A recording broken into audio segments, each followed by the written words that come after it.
মরাগাঙিনা ও গদাই নদীর পাড় ঘেঁষে একসময় ছিল বিস্তৃত সবুজ মাঠ। কৃষকরা খেতে কখনো ধান ফলাতেন, কখনো বা চাষ করা হতো অন্যান্য ফসল।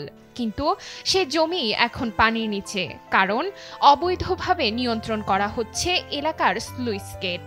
অনেক জমি পানির কারণে ধান নষ্ট হয়ে যায়, পানি বের হয় না, রবি শস্য আবাদ করতে পারি না। 10-15টা গ্রাম মিলে আমরা এইসব অশান্তি ভোগ করছি। আমরা সরকারি টিএনও স্যারের কাছে গেছি, ওনা বলছেন, তারপরেও পানিটা নদীতে নামা দিচ্ছে না। জেলেরা আটকা রাখিছে মাছ ধরার কারণে। মাছ ধরার জন্যে আমাদের কৃষকের খুব ক্ষতি হচ্ছে, রবি শস্য আবাদ করা যাচ্ছে না। নাটোরের সিংড়া উপজেলায় 1994-95 সালে নদীর ভাঙন ঠেকাতে সরকারি অর্থায়নে নির্মিত হয় বড় শাওয়েল স্লুইস গেট। কৃষকের জমি রক্ষার জন্য তৈরি সেই গেটই এখন তাদের দুর্ভোগের কারণ। স্থানীয় প্রভাবশালীরা বছর বছর গেটের নিয়ন্ত্রণ নেয় নিজের দখলে।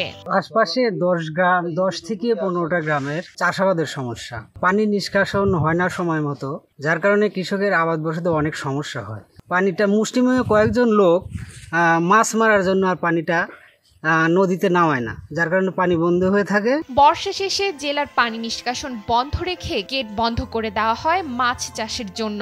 ইজারা দেওয়া হয় 10 থেকে 15 লক্ষ টাকায়। স্থানীয়রা জানান, এবছরও 8 লক্ষ টাকায় ইজারা দেওয়া হয়েছে। এবার বর্ষায় পানি বেশ দীর্ঘদিন স্টে করছে।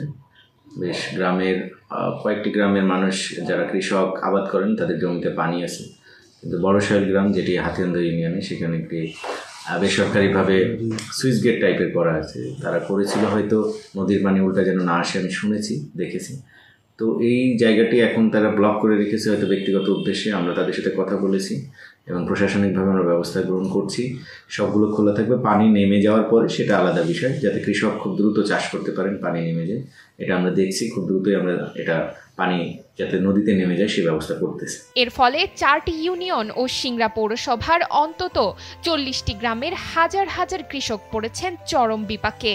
রাকসা, ভাসাউরা, হিয়ালা, লক্ষ্মীতলা, দয়ার বিল সহ 15টি বিলের জমিতে জমেছে স্থায়ী জলাবদ্ধতা। তলিয়ে গেছে ধান, নষ্ট হয়েছে রবি শস্যের জমি। ভারী বৃষ্টি হলেই গ্রামের পথে জমে পানি আর কাদা। আবার জলা ক্লিয়ার করার জন্য দেখেন পিছনে লোক লাগাচ্ছি, গোটা জলা আমরা লোকজন দিয়ে সাফ করে দেবো, একদম ক্লিয়ার করে গোটা বিলের পানি বাই করার জন্য। এই জন্য আমরা একটু সবগুলো কাট না ওটা, কিছু রেখে কিছু উঠাইছি। ওটা যেভাবে মাছ মারা যায় ওই সিস্টেমের কি আমরা মাছ ধরতেছি, আবার পানিও চেষ্টা করতেছি বেশি করে বাই করার জন্য। ক্ষতিগ্রস্ত কৃষকদের অভিযোগ, প্রশাসনের কাছে বারবার গেলেও মেলে না কোনো প্রতিকার। তারা বলছেন, চোখের সামনে ফসল ডুবে যাচ্ছে, তবুও কেউ শুনছে না।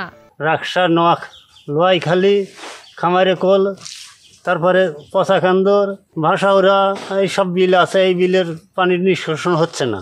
সামলে এক সুইচ গেট আছে, তারা স্বাধীন মতো মাছ মারতেছে। এই মাছ মারার ফলে আমার বিছন ছাড়ার কোনো পরিকল্পনা আমরা করতে পারতেছি না, বিছন তো ফেলানোর জায়গা নেই পানি। অন্যদিকে স্থানীয় প্রশাসন বলছে বিষয়টি তদন্ত করে ব্যবস্থা নেওয়া হবে। পানি উন্নয়ন বোর্ড ও কৃষি কর্মকর্তারা জানিয়েছেন, অবৈধ দখল ও স্লুইস গেট নিয়ন্ত্রণে দ্রুত পদক্ষেপের প্রয়োজন।